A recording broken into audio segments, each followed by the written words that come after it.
Ok, số đây này dương. Trong ngày này dương start nở pha API episode mùi bảo dương đòi chân ngày này dương Rustic dương crash core mong tới. Chân từ bốn kế dương đang thả pha API vì chỉ backend framework mối đẹp ra ở Python. Chân đam bay đang thẻ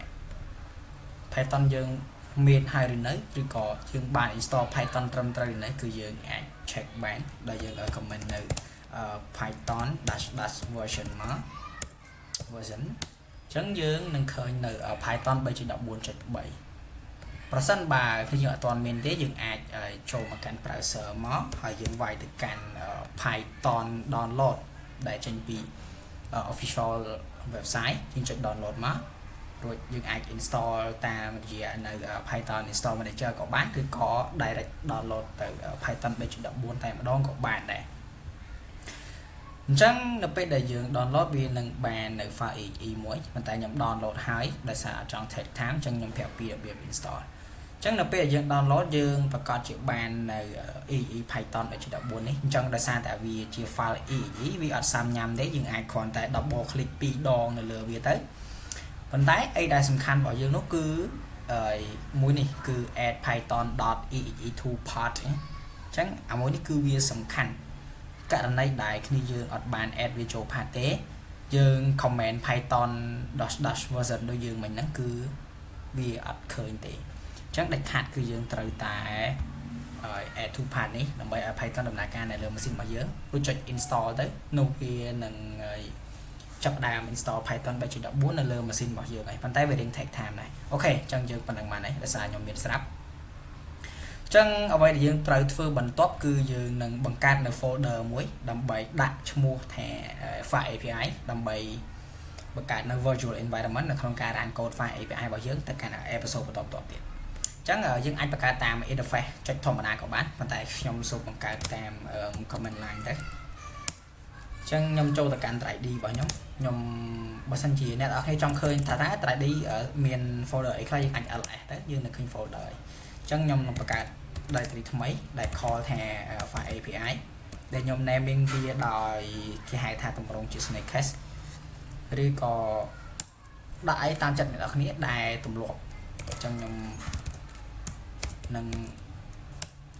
go to directory ហ្នឹងយើង comment code ចុចមួយយើងនឹងបើក VS Code អូខេអញ្ចឹង VS Code យើងបើកអីអញ្ចឹង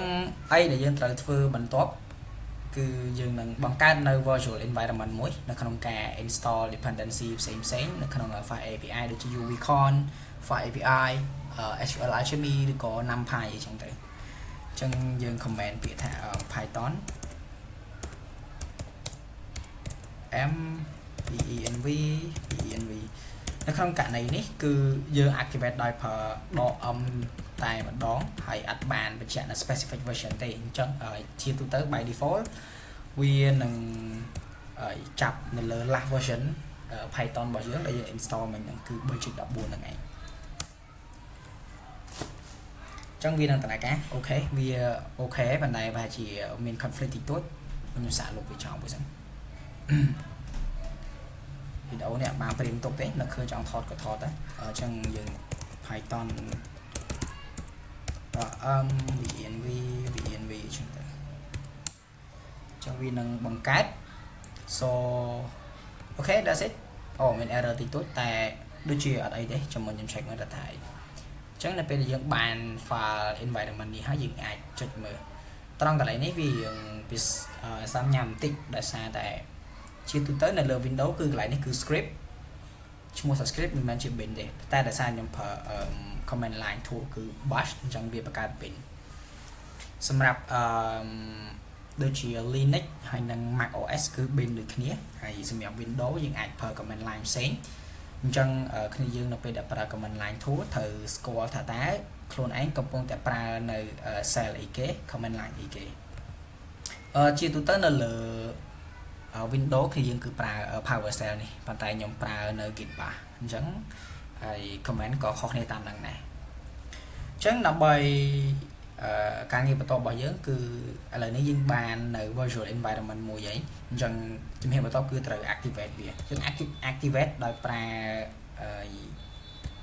source venv រួចយើងប្រើពាក្យ bin